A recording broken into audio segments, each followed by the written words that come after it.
ദൈവനാമത്തിന് മഹത്വമുണ്ടായിരിക്കട്ടെ. എൻ്റെ പേര് അമ്പിളി. ഞാൻ ആലുവയിൽ നിന്ന് വരുന്നു. ഇതെൻ്റെ മകള് ഐശ്വര്യ. ഞാൻ 2017 ആദ്യമായിട്ട് ഉടമ്പടി എടുത്തത്. 2017 മുതൽ ഇപ്പോൾ വരെയും ഉടമ്പടി ഒരു ബ്രേക്കും ഇല്ലാതെ തുടർന്നു വരുന്നു. ഏകദേശം ഒരു 15ഓളം ഉടമ്പടി പുതുക്കലായി. ഇതിനിടയിൽ കോവിഡ് ഉണ്ടായിരുന്ന ഒരു 1.5 വർഷക്കാലം ആ സമയം മാത്രമാണ് ഉടമ്പടി പുതുക്കാതിരുന്നത്. ഇതെൻ്റെ ഈ അൾത്താരയിലെ 5ാമത്തെ സാക്ഷ്യമാണ്. ഒരു സാക്ഷ്യം ഞാൻ ഓൺലൈൻ വഴി, അന്ന് കോവിഡായിരുന്ന സമയത്ത് നമുക്ക് ഓൺലൈൻ വഴിയായിരുന്നു സാക്ഷ്യം പറയിക്കുന്നത്. അന്ന് ഓൺലൈൻ വഴിയും സാക്ഷ്യം പറഞ്ഞു. അങ്ങനെ 5 സാക്ഷ്യവും ഇതെൻ്റെ ശരിക്കും പറഞ്ഞാൽ അൾത്താരയിൽ 5ാമത്തെ സാക്ഷ്യവും മൊത്തത്തിലുള്ള 6ാമത്തെ സാക്ഷ്യവുമാണ്. ഈ അൾത്താരയിൽ നിൽക്കുന്ന ഒത്തിരി സന്തോഷത്തോടെ, കാരണം ഉടമ്പടി എടുത്തിട്ട് നമുക്ക് ഈ സാക്ഷ്യം പറയാനായിട്ട്, ഈ അൾത്താരയിൽ കയറി നിന്ന് സാക്ഷ്യം പറയാനായിട്ട് കിട്ടുന്ന അവസരം എന്ന് പറയുന്നത് ഭയങ്കര സന്തോഷമാണ്. അപ്പോൾ ഞാൻ ഈ ഉടമ്പടി എടുത്ത ഓരോ പ്രാവശ്യവും സാക്ഷ്യങ്ങളെല്ലാം ഇവിടെ പറഞ്ഞിട്ടുണ്ട്. ഇപ്പോൾ ഞാൻ ഉടമ്പടി പുതുക്കിയതിന് ശേഷം എനിക്ക് കിട്ടിയ സാക്ഷ്യങ്ങളാണ് ഞാനിവിടെ പറയാൻ ഉദ്ദേശിക്കുന്നത്. അതിൽ ആദ്യത്തെ സാക്ഷ്യം ഇതാണ്. എൻ്റെ മോൾക്ക് ഒരു 10 വർഷത്തിലേറെയായിട്ട് ഡസ്റ്റ് അലർജിയും തുമ്മലും ഉണ്ടായിരുന്നു. രാവിലെ എണീറ്റ് കഴിഞ്ഞാൽ കുറേ സമയം തുമ്മലും പഠനത്തെയൊക്കെ ഇത് ബാധിക്കുമായിരുന്നു. ഒരു 10 വർഷത്തോളമായിട്ട് ബുദ്ധിമുട്ടുണ്ടായിരുന്നു. അപ്പം ഞാൻ ഉടമ്പടിയിൽ വെച്ചു.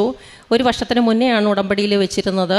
അത് ഒരു 3 പ്രാവശ്യത്തോളം എനിക്ക് പുതുക്കി വെക്കേണ്ടി വന്നു. 3ാമത്തെ പ്രാവശ്യം ആയപ്പോഴത്തേക്ക് 1 വർഷമായിട്ട് എൻ്റെ മോൾക്ക് ഈ തുമ്മലിൻ്റെ എല്ലാ ബുദ്ധിമുട്ടുകളും മാറി. അത് മോള് +2 കഴിഞ്ഞതിന് ശേഷം പുറത്താണ് പഠിച്ചത്, കേരളത്തിന് പുറത്താണ്. അവിടെ നിൽക്കുമ്പോൾ ബുദ്ധിമുട്ടില്ല, പക്ഷേ വീട്ടിലേക്ക് വരുമ്പോഴത്തേക്കും തുമ്മലെന്ന് പറഞ്ഞു കഴിഞ്ഞാൽ ഓരോ ദിവസവും ഓരോ സിട്രിസൻ കഴിച്ചുകൊണ്ട് എൻ്റെ മോള് ഈ അവധി ദിവസങ്ങളിൽ വീട്ടിൽ നിൽക്കേണ്ട ഒരു അവസ്ഥയാണ് വന്നിട്ടുള്ളത്. അത് വളരെ ദയനീയമായിരുന്നു. അത് ഉടമ്പടി പുതുക്കിയതിന് ശേഷം 1 വർഷമായിട്ട് ഇപ്പോൾ തുമ്മലില്ല, യാതൊരു ബുദ്ധിമുട്ടുമില്ല. ഉടമ്പടിയിൽ സാക്ഷ്യം പറയാൻ താമസിച്ചത് മോള് നാട്ടിലുണ്ടായിരുന്നില്ല.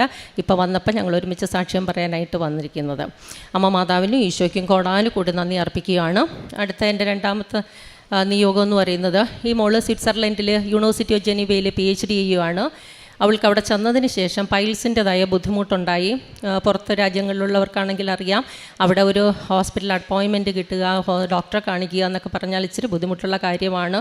അതുകൊണ്ട് തന്നെ ഞാൻ മോൾക്ക് വേണ്ടിയിട്ട് വെഞ്ചരിച്ച ഉടമ്പടി വസ്തുക്കൾ ഞാൻ ഉപയോഗിക്കുകയും അതുപോലെ തന്നെ മോൾക്ക് വേണ്ടിയിട്ട് ഉടമ്പടി ഇട്ട് പ്രാർത്ഥിക്കുകയും ചെയ്തു.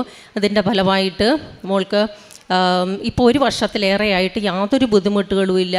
അത്ഭുതകരമായിട്ട് തന്നെയാണ് അമ്മ മാതാവ് ഈശോയും അതെടുത്ത് മാറ്റിയെന്നുള്ളത് വ്യക്തമാണ്. കാരണം ഇത് സൗഖ്യപ്പെട്ടതിന് ശേഷം ഒരു 6 മാസം കഴിഞ്ഞപ്പോൾ ഞാൻ ഒരു ദിവസം രാത്രി വിളിച്ചപ്പോൾ വെറുതെ ചോദിച്ചു, മോൾക്കിപ്പോഴും പൈൽസിൻ്റെ ബുദ്ധിമുട്ടൊന്നും ഇല്ലല്ലോ എന്ന് ചോദിച്ചപ്പോൾ എൻ്റെ മോള് പറഞ്ഞു, ഈ പൈൽസിൻ്റെ ബുദ്ധിമുട്ട് ഞാൻ ഈ ചോദിച്ച ദിവസം കൃത്യമായിട്ട്, അതെങ്ങനെ എന്നെ തോന്നിപ്പിച്ച് ചോദിച്ചു എന്ന് എനിക്കറിയത്തില്ല, കൃത്യമായിട്ട് അന്നൊരു ചെറിയ ബുദ്ധിമുട്ട് വന്ന് 6 മാസത്തിന് ശേഷം. പക്ഷേ ആ ഒരു ബുദ്ധിമുട്ട് വന്നതിന് ശേഷം അപ്പം ഞാൻ ഉടനെ പറഞ്ഞു, നമുക്കിനി മോള് വരുന്ന ഉടനെ തന്നെ നമുക്ക് പോയി സാക്ഷ്യപ്പെടുത്തണമെന്ന് പറഞ്ഞു. അതിനുശേഷം പിന്നെ ഇപ്പോൾ 6 മാസം കഴിഞ്ഞു. മൊത്തത്തിൽ 1 വർഷത്തിനകത്ത് വെച്ചിട്ട് ഒരൊറ്റ പ്രാവശ്യമാണ് ഉണ്ടായത്. ഇപ്പോൾ 6 മാസമായിട്ട് യാതൊരു ബുദ്ധിമുട്ടുമില്ല, പൂർണ്ണമായിട്ട് സൗഖ്യപ്പെട്ടു. അത് ഞാനിവിടെ സാക്ഷ്യപ്പെടുത്തുകയാണ്. അമ്മ മാതാവിനും ഈശോയ്ക്കും കോടാനുകൂടി നന്ദി അർപ്പിക്കുകയാണ്. അടുത്തൊരു സാക്ഷ്യം എന്ന് പറയുന്നത് എൻ്റെ കാര്യമാണ്. എനിക്കൊരു 8 വർഷത്തിന് മുന്നേ തൈറോയ്ഡ് ക്യാൻസർ വന്നതാണ്. അത് സർജറി നടത്തി, അതുപോലെ തന്നെ അതിൻ്റെ ട്രീറ്റ്മെൻറ്റ് എടുത്തു. അതിനുശേഷം ഇയർലി ചെക്കപ്പ് ഉണ്ടായിരുന്നു ഓരോ വർഷവും. അതായത് എറണാകുളത്തെ ഒരു പ്രശസ്തമായ ഹോസ്പിറ്റലാണ് ഞാൻ കാണിക്കുന്നത്. ഓരോ വർഷവും ഇത് ചെക്കപ്പ് ഉണ്ട്.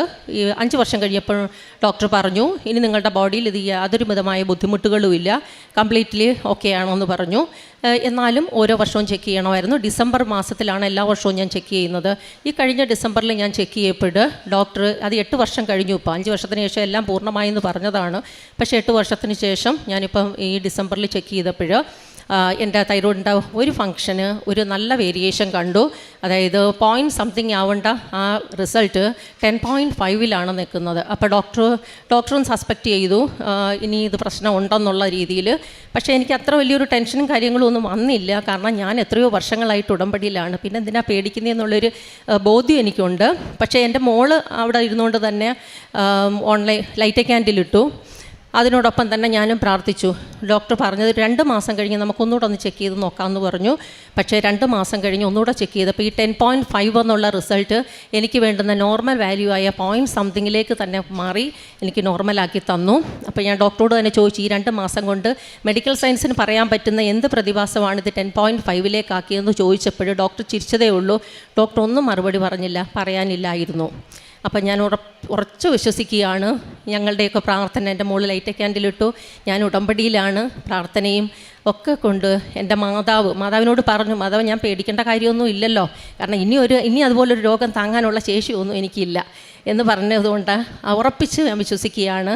മാതാവ് ദൈവം തമ്പുരാനായിട്ട് എടുത്തു മാറ്റി, അമ്മ മാതാവ് ഈശോ എടുത്തു മാറ്റിയെന്ന് ഞാനിവിടെ സാക്ഷ്യപ്പെടുത്തുകയാണ്. അമ്മ മാതാവിനും ഈശോയ്ക്കും കോടാനുകൂടി നന്ദി അർപ്പിക്കുകയാണ്. അടുത്തതും എൻ്റെ ഒരു രോഗസൗഖ്യമാണ്. എനിക്ക് ഈ സർജറിയും അതിൻ്റെ ട്രീറ്റ്മെൻറ്റും ഒക്കെ കഴിഞ്ഞതിന് ശേഷം അന്ന് മുതലേ വയറിന് പ്രശ്നങ്ങളുണ്ട്, ചെറിയ ചെറിയ പ്രശ്നങ്ങളാണ്. ഇപ്പോൾ ഇച്ചിരി ബുദ്ധിമുട്ട് കൂടിയപ്പോൾ ഞാൻ പോയി കോളനോസ്കോപ്പിയും എൻഡോസ്കോപ്പിയൊക്കെ ചെയ്തു. പക്ഷേ അതിൽ കോളനോസ്കോപ്പി ചെയ്ത സമയത്ത് ചെയ്ത് കഴിഞ്ഞതിന് ശേഷം ഡോക്ടർ പറഞ്ഞത് വയറ്റിൽ, അതായത് സ്റ്റൊമക്കിൽ ഒരു ബ്ലൂയിഷ് സ്വെല്ലിങ് കാണുന്നുണ്ടായിരുന്നു ചെയ്തുകൊണ്ടിരുന്ന സമയത്ത്. അത് പെട്ടെന്ന് തന്നെ ഡിസപ്പിയർ ആയി എന്ന് പറഞ്ഞു. പക്ഷേ അത് പിന്നീട് ഡോക്ടർ ഒരുപാട് ട്രൈ ചെയ്തു കണ്ടുപിടിക്കാനായിട്ട്, പക്ഷേ അത് കാണാനായിട്ട് ഡോക്ടർക്ക് സാധിച്ചില്ല. ഇതെല്ലാം കഴിഞ്ഞതിന് ശേഷമാണ് എന്നെ ഹസ്ബൻഡിനെ വിളിച്ചിട്ട് ഇതിൻ്റെ CD ഇട്ട് സ്ക്രീനിൽ കാണിച്ചു, ദേ ഒരു ബ്ലൂയിഷ് സ്വെല്ലിംഗ് ആണ് കണ്ടത്, പക്ഷേ അതിന് ശേഷം ഇത് കാണാനേ ഇല്ല. ഇത് ഒരുപാട് ഞങ്ങൾ ട്രൈ ചെയ്തു, പക്ഷേ ഇത് കാണാനില്ല എന്ന്. പക്ഷേ എനിക്ക് പൂർണ്ണമായിട്ടും എനിക്ക് ഉറപ്പുണ്ട്, കാരണം മോൾ അപ്പം തന്നെ ഇതറിഞ്ഞുടനെ തന്നെ ഓൺലൈൻ ഉടമ്പടി എടുത്തു. ഈ ടെസ്റ്റ് ചെയ്യുന്നതിന് മുന്നേ ആയിട്ട് ഞാനും പ്രാർത്ഥിച്ചുകൊണ്ടിരുന്നു, കാരണം ഞാൻ ഉടമ്പടിയിലാണല്ലോ, പിന്നെ ഇനി എന്താ വേണ്ടുന്നത്, മാതാവ് കൂടെ ഉണ്ടല്ലോ. ചെയ്തുകൊണ്ടിരിക്കുമ്പോഴും ഒക്കെ മാതാവിനെ പ്രാർത്ഥിച്ചുകൊണ്ടും പ്രത്യക്ഷണ പ്രാർത്ഥന ചൊല്ലിയുമൊക്കെയാണ് ഈശോയോട് പറഞ്ഞു, ഈശോയെ എനിക്ക് ബുദ്ധിമുട്ടൊന്നും ഉണ്ടാവില്ല, റിസൾട്ട് കിട്ടുമ്പോൾ നോർമലായിരിക്കണേന്ന്. പക്ഷേ ഡോക്ടർക്കും അത് കണ്ടുപിടിക്കാനായിട്ട് സാധിച്ചില്ല. ഡോക്ടർ പറയുന്നത് പിന്നീട് അത് ഡിസപ്പിയർ ചെയ്തു പോയി, എന്താ കാണാനില്ല എന്ന്. പക്ഷേ എനിക്ക് പൂർണ്ണമായിട്ട് ഉറപ്പുണ്ട്, കാരണം ആ ഒരു ബ്ലൂയിഷ് ഫാക്ടർ അന്നേരം ഡിസപ്പിയർ ആയത് പോയില്ല എന്നുണ്ടെങ്കിൽ ഓൾറെഡി എനിക്ക് എന്തോ ബുദ്ധിമുട്ടുണ്ടായിരുന്നു, അത് മാതാവായിട്ട് എടുത്തു മാറ്റിയതാണെന്ന് കാണിക്കണമല്ലോ. അതില്ലായിരുന്നു എന്നുണ്ടെങ്കിൽ എനിക്ക് വേറെ പ്രശ്നമൊന്നും ഇല്ലയെന്ന് പറഞ്ഞാൽ ദൈവനാമത്തെ മഹത്വപ്പെടുത്താനുള്ള ഒരവസരം എനിക്ക് കിട്ടിയില്ല എന്ന് ഞാൻ ഉറച്ചു വിശ്വസിക്കുന്നു. അതുകൊണ്ട് അതും എനിക്ക് ദൈവം തമ്പുരാനായിട്ട് ഒരു പ്രശ്നമില്ലാതെ മാറ്റിത്തന്നു. അമ്മ മാതാവിനും ഈശോയ്ക്കും കോടാനുകൂടി നന്ദി അർപ്പിക്കുവാണ്. പിന്നെ മറ്റൊരു നിയോഗം എന്ന് പറയുന്നത്, ഞാൻ ഓരോ പ്രാവശ്യവും ഉടമ്പടി പുതുക്കി വെക്കുമ്പോൾ 4 ആവശ്യങ്ങളെ വെക്കാറുള്ളൂ. ബാക്കി 2 ആവശ്യങ്ങളിൽ ഒരാവശ്യം എന്ന് പറയുന്നത്, എൻ്റെ ആദ്യത്തെ ഉടമ്പടി നിയോഗം എപ്പോഴും എല്ലാ പ്രാവശ്യവും അമ്മ മാതാവിൻ്റെ പ്രത്യക്ഷീകരണ സഭ എത്രയും പെട്ടെന്ന് അംഗീകരിച്ച് ഞങ്ങളെ സാക്ഷികളാക്കണേ എന്നുള്ളതാണ്. എല്ലാ പ്രാവശ്യവും പുതുക്കി അത് തന്നെയാണ് വെക്കുന്നത്. അത് അങ്ങനെ തന്നെ സംഭവിക്കുമെന്ന് ഞാൻ ഉറച്ച് വിശ്വസിച്ച് പ്രാർത്ഥനയിൽ മുന്നോട്ട് പോകുന്നു. മറ്റൊരു നിയോഗം, 2 എണ്ണം വെക്കുന്നതിൽ മറ്റൊരു നിയോഗം എന്ന് പറയുന്നത്, അമ്മ മാതാവിൻ്റെ ഈശോയുടെ സംരക്ഷണവും സാന്നിധ്യവും എൻ്റെ കുടുംബത്തിൽ എല്ലാവർക്കും ഉണ്ടാകണേ എന്ന് പ്രാർത്ഥിക്കാറുണ്ട്. അതിൻ്റെ ഫലമായിട്ടാണെന്ന് ഞാൻ ഉറച്ച് വിശ്വസിക്കുന്നു. ഒരു ദിവസം ഞാൻ റോഡ് ക്രോസ് ചെയ്ത സമയത്ത് റോഡ് 2 സൈഡിലും ക്ലിയർ ആണെന്ന് കണ്ടുകൊണ്ടാണ് ഞാൻ റോഡ് ക്രോസ് ചെയ്തത്. MC റോഡായിരുന്നു. പക്ഷേ ഞാൻ റോഡ് ക്രോസ് ചെയ്ത് തീരാറായപ്പോഴത്തേക്കും ഒരു സ്കൂട്ടർ, അതെവിടെ നിന്നാണെന്ന് എനിക്കറിയത്തില്ല, പാഞ്ഞു വന്നു. ഒരു ബ്ലേഡിൻ്റെ തിക്നെസ് എന്ന് തന്നെ പറയാം. അതിൽ നിന്ന് എന്നെ അത്ഭുതകരമായിട്ട് മാതാവ് രക്ഷിച്ചു. എന്നെ മുട്ടിയില്ല, ഞാൻ വീണില്ല, ഒരു പോറൽ പോലും ഏറ്റില്ല. അവിടെ നിന്നവരെല്ലാം ഓടിക്കൂടിയത്, ഞാൻ തെറിച്ചു പോയി അവിടെ ഇല്ല എന്നുള്ള രീതിയിലാണ് ഓടിക്കൂടിയത്. പക്ഷേ ഞാൻ അവിടെ ചിരിച്ചുകൊണ്ട് നിൽക്കുകയാണ് ചെയ്തത്. അത് ശരിക്കും പറഞ്ഞാൽ എൻ്റെ ഉടമ്പടി നിയോഗത്തിലുള്ള ആ മാതാവിനോട് ഈശോയോടും ചേർന്ന് നിൽക്കുന്നതിൻ്റെ ഒരു സംരക്ഷണമാണെന്ന് ഞാൻ ഉറച്ചു വിശ്വസിക്കുന്നു. അമ്മ മാതാവിനും ഈശോയ്ക്കും കോടാനുകൂടി നന്ദി അർപ്പിക്കുകയാണ്. ഇനി മറ്റൊരു നിയോഗം, ഞാൻ എൻ്റെ ഒരു പുതിയ വീട് 1.5 വർഷത്തിന് മുന്നേ മാറി പഴയ വീട് വിൽക്കാനായിട്ടിട്ടിരുന്നു. ഒരു 1.5 വർഷക്കാലമായിട്ട് വിൽക്കാനിട്ടിരുന്നെങ്കിലും ഓരോ ആൾക്കാർ വരും, പക്ഷേങ്കിൽ വിൽപ്പന നടക്കത്തില്ല. ഒടുവിൽ വിൽപ്പന നടക്കാതെ ഞാൻ അതിനിടയ്ക്കെല്ലാം ഈ അമ്മ മാതാവിൻ്റെ വെഞ്ചരിച്ച് ഒപ്പിട്ട് പ്രാർത്ഥിച്ചു, കാശ് രൂപ ഇട്ടു. പക്ഷേ അതൊന്നും അന്നേരം നടന്നില്ല. പക്ഷേ ഞാൻ ഉടമ്പടി നിയോഗത്തിൽ വെച്ചു. അതിന് മുന്നേ ഒന്നും നിയോഗത്തിൽ വെച്ചിരുന്നില്ല. ഇത് വീട് വെക്കുന്ന കാര്യത്തിന് വേണ്ടിയിട്ട് ഞാൻ ഒപ്പിട്ട് പ്രാർത്ഥിച്ചതേ ഉള്ളൂ. പക്ഷേ ഇത് നടക്കാതെ വന്നപ്പോൾ ഞാൻ ഉടമ്പടിയിലിട്ടതിന് ശേഷം ഒരാഴ്ച കഴിഞ്ഞപ്പോൾ എൻ്റെ ഹസ്ബൻഡ് അത് വീട് വിറ്റ് പോകുന്നില്ലെന്ന് കണ്ടിട്ട്, എന്നാൽ പിന്നെ വാടകയ്ക്ക് കൊടുക്കാമെന്ന് കരുതിയിട്ട് വാടകയ്ക്ക് ഞാൻ അറിയാതെ തന്നെ, ഞാനൊരു ഹയർ സെക്കൻഡറി സ്കൂൾ ടീച്ചറാണ്, ഗവൺമെൻറ് ഹൈസ്കൂളിലെ ടീച്ചറാണ്. ഞാൻ സ്കൂളിലായിരുന്ന സമയത്ത് എൻ്റെ ഹസ്ബൻഡ് അതൊരു വാടകക്കാരന് ഉറപ്പിച്ചു. അവരുടെ ഇന്ന് വൈകിട്ട് 5 മണിക്ക് അഡ്വാൻസും വന്നു. അതിനുശേഷം ഞാൻ വീട്ടിൽ ചെന്നപ്പോഴാണ് എന്നോട് പറഞ്ഞത്, വിറ്റ് പോകുന്നില്ലല്ലോ, നല്ലൊരു പാർട്ടിയെ കിട്ടി, എന്നാൽ പിന്നെ അത് വാടകയ്ക്ക് കൊടുക്കാമെന്ന് പറഞ്ഞു. പക്ഷേ എൻ്റെ വീട് വാടകയ്ക്ക് കൊടുക്കാൻ എനിക്ക് ഒട്ടും താല്പര്യം ഉണ്ടായിരുന്നില്ല. മാതാവിനോട് ഞാൻ പറയുന്നു, മാതാവ് ഇത് വിറ്റ് തന്നാൽ മതി, വാടകയ്ക്ക് കൊടുക്കേണ്ടി വരല്ലേ എന്ന് പ്രാർത്ഥിച്ചിരുന്നു. പക്ഷേ അന്ന് രാത്രി 10 മണിക്ക് ഞാൻ മാതാവിൻ്റെ മുന്നിൽ, എനിക്ക് മാതാവിൻ്റെ ഒരു രൂപം എൻ്റെ കയ്യിലുണ്ട്. ആ മാതാവിൻ്റെ രൂപത്തിൻ്റെ മുന്നിൽ ചെന്ന് നിന്നിട്ട് ഞാൻ പറഞ്ഞു, മാതാവേ, എൻ്റെ വീട് വാടകയ്ക്ക് കൊടുക്കരുതെന്ന് ഞാൻ പറഞ്ഞിട്ടില്ലേ മാതാവേ? ഞാൻ സംസാരിക്കാറുണ്ട് ഇടയ്ക്കിടയ്ക്ക്. മാതാവിനോട് ഞാൻ പറഞ്ഞില്ലേ, എനിക്ക് കണ്ണ് നിറഞ്ഞു പോയി, എൻ്റെ വീട് വാടകയ്ക്ക് കൊടുക്കാൻ പറ്റില്ല, അത് വിറ്റ് തരണം, പെട്ടെന്ന് തന്നെ അത് വിറ്റ് തരണം. പക്ഷേ വാടകക്കാരൻ്റെ കയ്യിൽ നിന്ന് അഡ്വാൻസും വാങ്ങി, ഇനി അത് തിരിച്ചു കൊടുക്കുന്നതൊക്കെ ഒരു ഷെയിമാണ് ഹസ്ബൻഡിനെ സംബന്ധിച്ചിടത്തോളം. എനിക്ക് പറയാനും പറ്റുന്നില്ല തിരിച്ചു കൊടുക്കുക എന്ന്, കാരണം ഒരു വിലക്കാർ വന്ന് നിൽപ്പില്ല. രാത്രി 10 മണിക്ക് ഞാൻ പ്രാർത്ഥിച്ചു. ഒരു 10:30 ആയപ്പോൾ ഒരു കോള് വന്നു, നിങ്ങളുടെ വീട് വിൽക്കാനുണ്ടെന്ന് അറിഞ്ഞു എന്ന്. അപ്പോൾ പറഞ്ഞു നാളെ വരാം, നാളെ ഒരു 11 മണിക്ക് വരാമെന്ന് പറഞ്ഞു. പിറ്റേന്ന് 11 മണിക്ക് വന്ന് കണ്ടു. ഒരു 11:30 വെച്ചിട്ട് അവർ ടോക്കൺ തന്നു. ഒരാഴ്ചക്കകത്ത് വെച്ചിട്ട് ആ വീട് വിറ്റുപോയി. അതൊരു ഭയങ്കരമായിട്ട് എന്താ പറയുക, ഒരു ഉടമ്പടി പുതുക്കിയതിൻ്റെ ഒരാഴ്ചക്കകത്തുള്ള കാര്യങ്ങളാണ് ഉടമ്പടിയിൽ വെച്ചതിന് ശേഷം. അതിന് മുന്നേ ഞാൻ ഉടമ്പടി വെച്ചിരുന്നില്ലായിരുന്നു. അപ്പോൾ ഒരാഴ്ച കൊണ്ട് തന്നെ എനിക്ക് ആ വീട് വിറ്റുപോയി. അതെല്ലാം അമ്മ മാതാവിൻ്റെയും ഈശോൻ്റെയും മഹത്വത്തിന് വേണ്ടിയിട്ട് മാത്രമാണെന്ന് ഞാൻ ഉറച്ചു വിശ്വസിക്കുന്നു. അമ്മ മാതാവിനും ഈശോയ്ക്കും കോടാനുകൂടി നന്ദി അർപ്പിക്കുവാണ്. ഇത് ഇനി എൻ്റെ മോൾക്ക് പറയാനുള്ളതാണ്. അവൾ ലൈറ്റ് ക്യാൻഡിലും അതുപോലെ തന്നെ ഓൺലൈൻ ഉടമ്പടി എടുത്തതിൻ്റെ സാക്ഷ്യങ്ങളാണ് പറയുന്നത്. എൻ്റെ മോൾ സംസാരിക്കും. യേശുവെ നന്ദി, യേശുവെ സ്തുതി. എൻ്റെ പേര് ഐശ്വര്യ. ഞാൻ സ്വിറ്റ്സർലൻഡിൽ ജനീവയിൽ PhD ചെയ്യുകയാണ്. ഇപ്പോൾ 3rd year ആയി. അപ്പോൾ 3 വർഷം മുന്നേ പോകുന്നതിന് മുന്നേ ഇവിടെ വന്ന് ഞാൻ സാക്ഷ്യം പറഞ്ഞിരുന്നു. ലൈറ്റ് ക്യാൻഡിലായിട്ട് ഡേറ്റ് ഇട്ട് പ്രാർത്ഥിച്ചിട്ടാണ് എനിക്ക് ആ PhD കിട്ടിയതെന്നുള്ളത്. പോയി അവിടെ എത്തുന്നതിന് മുന്നേ തന്നെ എൻ്റെ ഫണ്ടിങ് ഒക്കെ സെക്വേർഡ് ആയിരുന്നു. ഫാക്കൽറ്റിയുടെ ഫണ്ടിങ് തന്നെയായിരുന്നു. പക്ഷെ അവിടെ ചെന്ന് കഴിഞ്ഞപ്പോൾ എൻ്റെ PI തന്നെ പറഞ്ഞു, വേണമെന്നുണ്ടെങ്കിൽ ഒരു സ്കോളർഷിപ്പിന് അപ്ലൈ ചെയ്യാം, ആവശ്യമില്ല, പക്ഷെ അത് ഭയങ്കര പ്രസ്റ്റീജിയസ് ആണ്, കിട്ടിയ വളരെ നല്ലതായിരിക്കും എന്ന് പറഞ്ഞു. അപ്പോൾ ആവശ്യമില്ലാത്തതുകൊണ്ട് ഞാനും അതത്ര സീരിയസ് ആയിട്ട് എടുത്തില്ല. പക്ഷേ അപ്ലൈ ചെയ്തു. ഞാനങ്ങനെ പ്രാർത്ഥിക്കുന്നൊന്നും ഉണ്ടായിരുന്നില്ല അതിനു വേണ്ടി. പക്ഷേ എല്ലാ ദിവസവും പ്രാർത്ഥിക്കുമ്പോൾ ഒന്ന് ഓർക്കാറുണ്ട്. അങ്ങനെ കിട്ടാൻ വേണ്ടിയൊന്നും പ്രാർത്ഥിച്ചില്ല. പക്ഷേ കുറച്ച് മാസങ്ങൾ കഴിഞ്ഞപ്പോഴത്തേനും റിസൾട്ട് വന്നു. ഞാൻ റിജക്റ്റായി. അപ്പം എനിക്ക് പ്രത്യേകിച്ചൊന്നും തോന്നിയില്ല. പക്ഷേ അതിൻ്റെ താഴെ എഴുതിയിരുന്നു, വെയിറ്റിംഗ് ലിസ്റ്റിലുണ്ട്, ആരെങ്കിലും ഇത് അക്സെപ്റ്റ് ചെയ്തില്ലെങ്കിൽ മൈറ്റ് കൺസിഡർ എന്ന് പറഞ്ഞ് എഴുതിയിരുന്നു. അപ്പം എനിക്ക് ഒന്ന് തോന്നി, എന്നാൽ പിന്നെ ഒന്ന് പ്രാർത്ഥിച്ച് നോക്കാം. കാരണം ഇപ്പം എൻ്റെ മറിച്ചുകൊണ്ട് എന്തായാലും കിട്ടിയില്ല. അപ്പം ഇനിയിപ്പം ദൈവത്തിന് തരാൻ തോന്നുവാണെങ്കിൽ തരട്ടെ. അപ്പം ഇത് കിട്ടിക്കഴിഞ്ഞ് കഴിഞ്ഞാൽ എന്തായാലും മാതാവ് തരുന്നതെന്ന് എനിക്ക് ഉറപ്പുണ്ടാവും. അപ്പം എനിക്ക് ആൾക്കാരോട് പറയുകയും ചെയ്യാമല്ലോ എന്ന് വിചാരിച്ച് ഞാൻ ലൈറ്റ് ക്യാൻഡിൽ ഇട്ടു, പ്രാർത്ഥിച്ചു. അങ്ങനെ 1 മാസം കഴിഞ്ഞപ്പോൾ തന്നെ എനിക്കത് അക്സെപ്റ്റ് ചെയ്തു എന്നും പറഞ്ഞ് ലെറ്റർ വന്നു. പക്ഷെ അത് കിട്ടിക്കഴിഞ്ഞപ്പോഴാണ് എനിക്ക് അതിനുള്ള വാല്യൂ മനസ്സിലായത്. കാരണം നമ്മൾ സ്വിറ്റ്സർലൻഡിൽ ഒരുപാട് പെർ മന്ത് ഹെൽത്ത് ഇൻഷുറൻസിനൊക്കെ പേ ചെയ്യാറുണ്ട്. ട്രാൻസ്പോർട്ടേഷനും അങ്ങനെയൊക്കെ ഒരുപാട് പേ ചെയ്യുന്നിടത്ത് എനിക്കതെല്ലാം ഫ്രീ ആയി. അതേപോലെ എനിക്ക് നേരത്തെ ഉണ്ടായിരുന്ന എൻ്റെ ഫണ്ടിങ്ങിനേക്കാളും ഒരുപാട് വലിയ എമൗണ്ടാണ് എനിക്ക് സ്കോളർഷിപ്പ് വഴി കിട്ടിയത്. അപ്പം അതുകൊണ്ട് എമൗണ്ടിനേക്കാളൊക്കെ കൂടുതൽ ഒരുപാട് വേറെ പ്രിവിലേജസും ഒരുപാട് പേരോട് പറയാനും എനിക്ക് പറ്റിയത് ദൈവമായിട്ട് തന്നതാണെന്ന്. അതിന് അമ്മ മാതാവിനോട് ഒരായിരം നന്ദി പറയുന്നു.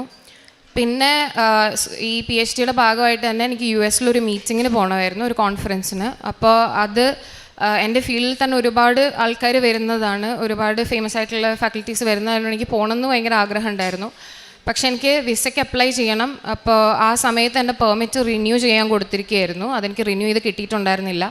അപ്പോൾ അതാണ് എൻ്റെ ആകെയുള്ള ഐഡൻറ്റിറ്റി പ്രൂഫ്. അപ്പോൾ അതെൻ്റെ കയ്യിൽ ഉണ്ടായിരുന്നില്ല. അപ്പോൾ എനിക്ക് വിസയ്ക്ക് അപ്ലൈ ചെയ്യാൻ പറ്റില്ല എന്നാണ് വിചാരിച്ചത്. പക്ഷേ ഞാൻ അപ്പോയിൻമെൻറ്റ് എടുത്തു.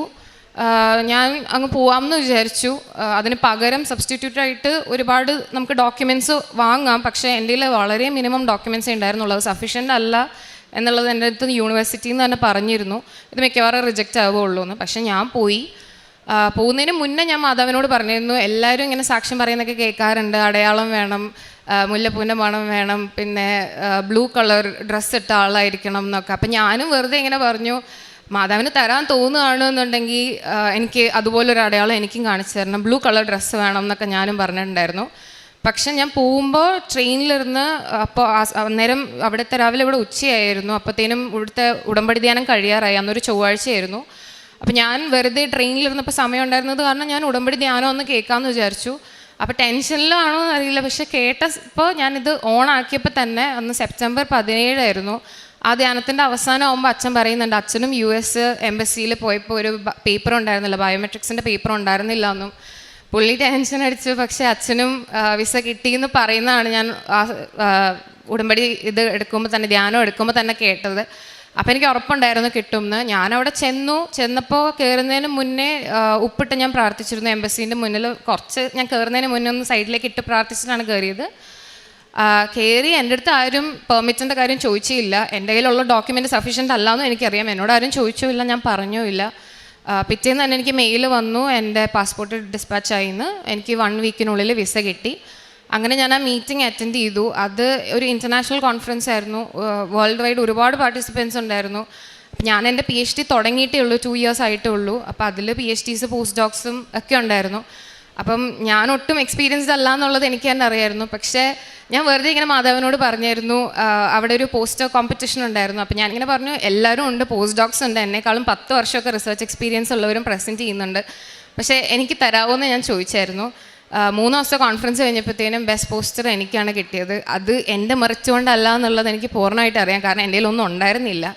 അത് മാതാവ് എന്നിലൂടെ പ്രവർത്തിച്ചാണ്, മാതാവ് വാങ്ങി തന്നതാണ് എന്ന് എനിക്കറിയാം. അതെനിക്ക് വലിയൊരു അത്ഭുതമായിരുന്നു. പിന്നെ ഞാൻ ജനീവയിൽ ചെന്ന് കഴിഞ്ഞ് എൻ്റെ അക്കോമഡേഷന് വേണ്ടിയിട്ട് എൻ്റെ ഒരു സീനിയറിൻ്റെ കൂടെയായിരുന്നു ഞാൻ ആദ്യം താമസിച്ചത്. അപ്പോൾ അവിടെ ഒരു ഫ്ലാറ്റിലൊരു 2 ബെഡ്റൂം അപ്പാർട്ട്മെൻ്റ് ആയിരുന്നു. അപ്പോൾ അവിടെ താമസിച്ചു. പക്ഷെ അവിടെ എനിക്ക് ആരെ അറിയുന്നുണ്ടായിരുന്നില്ല ആദ്യം. അപ്പോൾ അങ്ങനെ അവിടെ ഞാൻ ഓക്കെ പറഞ്ഞു. പക്ഷേ കുറച്ച് കഴിഞ്ഞപ്പോൾ എനിക്ക് മനസ്സിലായത് എൻ്റെ ഒരു റൊട്ടീനുമായിട്ട് ഒട്ടും മാച്ച് ആവില്ല എന്നും എനിക്ക് ആ വീട്ടിൽ നിൽക്കാൻ ഭയങ്കര ബുദ്ധിമുട്ടായിരുന്നു. അപ്പോൾ അത് കുറച്ച് കഴിഞ്ഞപ്പോൾ എനിക്ക് മെൻ്റലി ഭയങ്കര സഫക്കേറ്റിംഗ് ആയി തുടങ്ങി. എൻ്റെ വർക്കിനെ അത് എഫക്റ്റ് ചെയ്യാൻ തുടങ്ങി. അപ്പോൾ ഞാനിങ്ങനെ വീട്ടിലൊക്കെ പറയുമ്പോൾ എല്ലാവരും പറയും, നീ വീട് മാറ്, എന്തിനാ അവിടെ നിൽക്കുന്നതെന്ന് ചോദിക്കും. പക്ഷേ ജനീവ പോലുള്ളൊരു സിറ്റിയിൽ, അത് ഞാനൊരു സ്റ്റുഡൻ്റാണ്, വീട് കിട്ടാൻ ഭയങ്കര പാടാണ്. എൻ്റെ സാലറി കണ്ടീഷൻസ്, അവിടെ ഒരു കണ്ടീഷനുണ്ട്, നമുക്ക് 1/3 ആയിരിക്കണം റെൻറ്റ് എന്നുള്ളത്. അതൊക്കെ വെച്ച് ഞാൻ ഒറ്റയ്ക്ക് അപ്ലൈ ചെയ്യുമ്പോൾ എനിക്ക് വീട് കിട്ടാൻ ഭയങ്കര ബുദ്ധിമുട്ടായിരുന്നു. അപ്പോൾ ആ ഒരു പെയിൻ വേണ്ടല്ലോ എന്ന് വിചാരിച്ചാണ് ഞാൻ അപ്ലൈ ചെയ്യാതിരുന്നത്. പക്ഷെ ഒരു പോയിന്റ് എത്തിയപ്പോൾ എനിക്ക് ചെയ്യാതെ നിവർത്തിയില്ലാതെയായി. അങ്ങനെ ഞാൻ ചെയ്തു, ഒരുപാട് വീടുകളൊക്കെ വിസിറ്റ് ചെയ്തു. അപ്പോൾ എല്ലാത്തിനും റെൻ്റൊക്കെ കൂടുതലാണ്. അപ്പോൾ പറഞ്ഞു, നമുക്ക് സമാധാനമാണല്ലോ വേണ്ടത്, കുഴപ്പമില്ല, എത്രയാണെങ്കിലും കുഴപ്പമില്ല, മാറാമെന്ന് വിചാരിച്ചു. പക്ഷെ ഒരു 1 മന്തിനുള്ളിൽ ഞാൻ കുറേ വീടുകൾ വിസിറ്റ് ചെയ്തു. അതിനിടയ്ക്ക് ഞാൻ ഓൺലൈൻ ഉടമ്പടിയും ഇട്ടു. അപ്പോൾ ഓൺലൈൻ ഉടമ്പടിയിൽ ഞാൻ വെറുതെ ഒരു ഡേറ്റ് ഇട്ടു, April 1 മുന്നേ എനിക്ക് മാറാൻ പറ്റണം, അതിൽ കൂടുതൽ എന്നെ ഈ വീട്ടിൽ നിർത്തരുതെന്ന് പറഞ്ഞ് ഞാൻ എല്ലാ ദിവസവും പ്രാർത്ഥിക്കുമായിരുന്നു. എങ്ങനെയാണെന്നറിയില്ല, എനിക്ക് വളരെ നല്ലൊരു സ്റ്റുഡൻറ്റ് റെസിഡൻസ്, അത് ഞാൻ പലവർക്കും റെക്കമെൻഡ് ചെയ്തിട്ട് അവരൊക്കെ അപ്ലൈ ചെയ്ത് അവർക്ക് കിട്ടിയിട്ടില്ല എന്ന് എന്നോട് പറഞ്ഞിട്ടുണ്ട്. പക്ഷേ ഞങ്ങൾക്ക് എല്ലാവർക്കും അറിയാം അത് വളരെ നല്ലൊരു സ്റ്റുഡൻറ്റ് റെസിഡൻസ് ആണെന്നും വളരെ ചീപ്പാണെന്നും ഒക്കെ അറിയാം. പക്ഷെ ചീപ്പാണെന്നുണ്ടെങ്കിൽ ഞങ്ങൾക്ക് കിട്ടില്ല, കാരണം 1/3 സാലറി എത്രയാണോ അത്രയാണ് മിനിമം ഞങ്ങൾ റെൻറ്റ് കൊടുക്കേണ്ടത്. അപ്പം ചീപ്പർ ഓപ്ഷൻ ഞങ്ങൾക്ക് ചെയ്യാൻ പറ്റില്ല. പക്ഷെ ഞാൻ വെറുതെ അപ്ലൈ ചെയ്തു, അവർ എന്നെ സെലക്ട് ചെയ്തു. ഞാൻ ചെന്നപ്പോൾ അവർ ഒന്നും ചോദിച്ചില്ല, എൻ്റെ സാലറി കണ്ടീഷൻസും അതൊക്കെ ഈ സ്കോളർഷിപ്പ് കാരണമാണ് സത്യം പറഞ്ഞാൽ എനിക്ക് അതൊക്കെ കിട്ടാനിടയായത്. അപ്പോൾ ഞാൻ അവിടെ ചെന്നപ്പോൾ അവരൊന്നും ചോദിച്ചില്ല, അവരെന്നെ അക്സെപ്റ്റ് ചെയ്തു, എനിക്ക് വീട് കിട്ടി. അതും ഞാൻ മൂവ് ഇൻ ചെയ്തത് April 1 ഞാൻ മാധവനോട് പറഞ്ഞ ഡേറ്റിൽ തന്നെ എനിക്ക് മൂവ് ചെയ്യാനും പറ്റി. അപ്പോൾ ഞാൻ അവിടുത്തെ റിസപ്ഷൻ ലേഡിയോടും ചോദിച്ചു, ഇത് എന്നെ എന്തിനാണ് എടുത്ത്, നിങ്ങൾക്ക് അറിയാമോ ഞാൻ ഓക്കെ ആണോ, കാരണം അതിൽ കയറി കഴിഞ്ഞിട്ട് പിന്നെ എന്നെ പുറത്താക്കുമോ എന്നുള്ള പേടിയോണ്ടാണ് ചോദിച്ചത്. അപ്പോൾ അവർ പറഞ്ഞു, ഇല്ല ഓക്കെ ആണ്. അവരെന്നോട് ആക്ച്വലി പറഞ്ഞത് universe is looking at you എന്നാണ്. അപ്പോൾ എനിക്ക് ശരിക്കും ഉറപ്പായി ഇത് മാതാവ് തന്നെ തന്നതാണെന്ന്, കാരണം അങ്ങനെയൊക്കെ ഒന്നും ആരും അങ്ങനെ നമ്മളോട് തുറന്ന് പറഞ്ഞിട്ടില്ല. അപ്പോൾ എനിക്ക് ഉറപ്പായിരുന്നു. പിന്നെ കാരുണ്യപ്രവൃത്തിയായിട്ട് ഞാൻ അവിടെ ഹോംലെസ് ആൾക്കാർക്കും ഒക്കെ ഫുഡ് വാങ്ങി കൊടുക്കാറുണ്ട്. പിന്നെ എല്ലാ ദിവസവും അവിടെ ഫ്രഞ്ച് കുർബാനയാണോ എനിക്ക് മനസ്സിലാവാറില്ല, പക്ഷെ എന്നാലും പള്ളിയിൽ പോയി ഒരു 1/2 hour ഇരുന്നിട്ട് പോരും. അങ്ങനെ എല്ലാ ദിവസവും മാതാവിനെ കാണാൻ പോകാറുണ്ട്. പിന്നെ എനിക്ക് സ്കോളർഷിപ്പ് ഇതായപ്പോൾ എനിക്ക് ഫണ്ടിങ്ങും ഒരുപാട് കൂടി. അപ്പം ഞാൻ അങ്ങനെ പൈസയ്ക്ക് വേണ്ടിയല്ല, പക്ഷെ എന്നാലും മാതാവിനോട് പറഞ്ഞിരുന്നു, എനിക്ക് എത്രയാണോ ടോട്ടൽ കിട്ടുന്നത് അതിൻ്റെ ഒരു ദശാംശം ഞാൻ എല്ലാ മാസവും മാറ്റി വയ്ക്കുമായിരുന്നു. അങ്ങനെ അന്ന് മുതൽ ഇന്ന് വരെ ഞാൻ അതിൻ്റെ ഒരു ദശാംശം എല്ലാ മാസവും മാറ്റി വെച്ച് ആവശ്യം ആർക്കാണെന്നോ രോഗികൾക്കൊക്കെ വീട്ടുകാർ അയച്ചു കൊടുക്കാറുണ്ട് അതിൽ നിന്ന്. അപ്പോൾ ഇത്രയും അനുഗ്രഹം തന്ന മാതാവിനും ഈശോയ്ക്കും 1000 നന്ദി. എൻ്റെ ഭാഗത്തു നിന്നുള്ള കാരുണ്യ പ്രവൃത്തികളാണ്. ഞാൻ ഗവൺമെൻറ് സ്കൂളിൽ വർക്ക് ചെയ്യുന്നതുകൊണ്ട് തന്നെ എൻ്റെ മുന്നിലിരിക്കുന്ന ഒരുപാട് ബുദ്ധിമുട്ടുകൾ, വേദനകൾ അനുഭവിക്കുന്ന ഓരോ കുടുംബങ്ങളുണ്ട്. അവർക്കുള്ള സഹായം കൂടാതെ തന്നെ 2 പാലിയേറ്റീവ് കെയർ യൂണിറ്റുമായിട്ട് ഞാൻ പ്രവർത്തിക്കുന്നുണ്ട്. അതുപോലെ തന്നെ ഹോസ്പിറ്റൽസിൽ ഭക്ഷണ പൊതികൾ കൊണ്ടുപോകുമ്പോൾ മരുന്ന് വാങ്ങാനില്ലാത്തവരുണ്ടെന്നുണ്ടെങ്കിൽ ആ പൊതിയുടെ കൂടെ പൈസയും കൂടി വെച്ച് കൊടുത്ത് അവർക്ക് മരുന്ന് വാങ്ങാനുള്ള ക്യാഷ് കൊടുക്കും. അതുപോലെ തന്നെ ഒരു മെൻ്റലി റിട്ടാർഡായിട്ടുള്ള കുട്ടികളെ താമസിപ്പിക്കുന്നിടത്ത് എങ്ങനെയായിരുന്നാലും ഒരു 2 മാസം കൂടുമ്പോൾ പോയിട്ട് അവർക്ക് വേണ്ടുന്ന കാര്യങ്ങൾ ചെയ്തു കൊടുക്കും. ഇതൊക്കെയാണ് എൻ്റെ കാരുണ്യ പ്രവൃത്തികൾ. പിന്നീട് എന്ന് പറഞ്ഞാൽ നമുക്ക് വിശക്കുന്നവനെ തിരിച്ചറിയാനും അതുപോലെ ഇല്ലായ്മയുള്ളവനെ തിരിച്ചറിയാനും ഒക്കെ ഈ ഉടമ്പടിയിലൂടെ സാധിച്ചു എന്നുള്ളതാണ് ഒരു വലിയ ദൈവകൃപയെന്ന് പറയുന്നത്. അതുപോലെ തന്നെ പ്രേക്ഷിത പ്രവർത്തനം എന്ന് പറയുന്നത് എവിടെയൊക്കെ ദൈവത്തെക്കുറിച്ചും അമ്മ മാതാവിനെക്കുറിച്ചും ഈശോയെക്കുറിച്ചും കൃപാസനത്തെക്കുറിച്ചും പറയാൻ അവസരം കിട്ടുന്നോ അവിടെയെല്ലാം സോഷ്യൽ മീഡിയയുടെ ഷെയറിങ് ഒഴികെ ബാക്കി എവിടെയൊക്കെ പറ്റുമോ അവിടെയെല്ലാം ഇത് ചെയ്യുന്നതിനോടൊപ്പം തന്നെ ഓരോ ആൾക്കാരുമായിട്ട് ബന്ധപ്പെടുമ്പോൾ അവർക്ക് എന്താണോ ആവശ്യം, ചിലപ്പോൾ രോഗങ്ങളായിരിക്കും, അതിൻ്റെ സൗഖ്യമായിരിക്കും, ചിലപ്പോൾ സാമ്പത്തികമായ ബുദ്ധിമുട്ടുകളായിരിക്കും, കടക്കണികളായിരിക്കും, അങ്ങനെ എന്താണോ ആവശ്യം അങ്ങനെയുള്ള ആവശ്യങ്ങൾ അറിഞ്ഞുകൊണ്ട് സാക്ഷ്യങ്ങൾ ഓരോന്നായിട്ട് കണ്ടുകൊണ്ട് അവരുടെ ആവശ്യം എന്താണെന്ന് അറിഞ്ഞുകൊണ്ട് ആ സാക്ഷ്യങ്ങൾ സോർട്ട് ചെയ്യും. അങ്ങനെ ഒരു 10-30 സാക്ഷ്യങ്ങൾ അവരുടെ ആവശ്യത്തിന് വേണ്ടിയിട്ടുള്ള സാക്ഷ്യങ്ങൾ ഇതിൽ നിന്ന് സോർട്ട് ചെയ്തെടുത്തതിന് ശേഷം അത് കുറച്ചൊരു ടാസ്ക് തന്നെയാണ്. കാരണം ചിലപ്പോൾ ഒരു 10-20 സാക്ഷ്യം കണ്ടു കഴിയുമ്പോഴായിരിക്കും ഒരു സാക്ഷി അവർക്കായിട്ട് നമുക്ക് ഷെയർ ചെയ്യാൻ പറ്റുന്നത്. അങ്ങനെയുള്ള സാക്ഷ്യങ്ങൾ സോർട്ട് ചെയ്തതിന് ശേഷം അവൾക്കായിട്ട് വിട്ടുകൊടുക്കുകയും അവരത് കാണുന്നത് വഴി ദൈവത്തിലൊരു വിശ്വാസം അർപ്പിച്ചുകൊണ്ട് ഒരുപാട് പേര് ഇവിടെ വന്ന് ഉടമ്പടി എടുത്തിട്ടുണ്ട്. ഇത്തരത്തിലുള്ള സാക്ഷ്യങ്ങളും ഷെയറിങ്ങും അതുപോലെ പ്രേക്ഷിത പ്രവർത്തനങ്ങൾ വഴി ഉടമ്പടി എടുക്കാനായിട്ട് എത്തിയിട്ടുണ്ട്. ഒരുപാട് പേര് വിശ്വാസത്തിൽ വരുത്തുവാനായിട്ട് സാധിച്ചിട്ടുണ്ട്. പിന്നീട് ഉടമ്പടിയിലൂടെയുള്ള ആത്മീയ വളർച്ചയെന്ന് പറയുന്നത് ഞാനൊരു 35 വർഷമായിട്ട് ഈ ഈശോയുടെ വിശ്വാസത്തിലാണ് എന്ന് വിചാരിച്ചിട്ട് ഞാനൊരു ക്രിസ്ത്യാനി അല്ല, ഞാനൊരു അക്രൈസ്തവയാണ്. ഈ 35 വർഷമായിട്ട് ദൈവവിശ്വാസത്തിലാണെങ്കിലും ഈ 8 വർഷമായിട്ട് ഉടമ്പടി എടുത്തതിന് ശേഷമാണ് എനിക്ക് ശരിക്കും എങ്ങനെ പ്രാർത്ഥിക്കണം, ഈശോയോട് എങ്ങനെ ചേർന്ന് നിൽക്കാൻ പറ്റും, ദൈവസ്നേഹം എങ്ങനെ ആസ്വദിക്കാൻ പറ്റും എന്നുള്ള ആ ഒരു കൃപ കിട്ടിയതെന്നുള്ളതാണ്. എൻ്റെ ദൈവം തൻ്റെ മഹത്വത്തിൻ്റെ സമ്പന്നതയിൽ നിന്ന് യേശു ക്രിസ്തു വഴി നിങ്ങൾക്ക് ആവശ്യമുള്ളതെല്ലാം നൽകും എന്നുള്ള ആ ഒരു വചനം മുറുകെ പിടിച്ചുകൊണ്ട് നമ്മൾ ദൈവത്തോട് പറ്റിച്ചേർന്ന് നിന്ന് കഴിഞ്ഞാൽ ദൈവത്തമ്പുരാൻ എല്ലാം തന്നോളും, നമുക്ക് ആവശ്യമുള്ളതെല്ലാം തരും എന്നുള്ള ആ ഒരു വചനത്തിന് മുറുകെ പിടിച്ചുകൊണ്ട് മുന്നോട്ട് പോവുകയാണ്. ചോദിക്കുന്നത് എന്തും ഇത്രയും നാളായിട്ട് എൻ്റെ ദൈവം തമ്പുരാൻ എനിക്ക് തന്നിട്ടുണ്ട് എന്നും കൂടി സാക്ഷ്യപ്പെടുത്തിക്കൊണ്ട് അമ്മ മാതാവിന് ഈശോയ്ക്കും കോടാനുകോടി നന്ദി പറയുന്നു.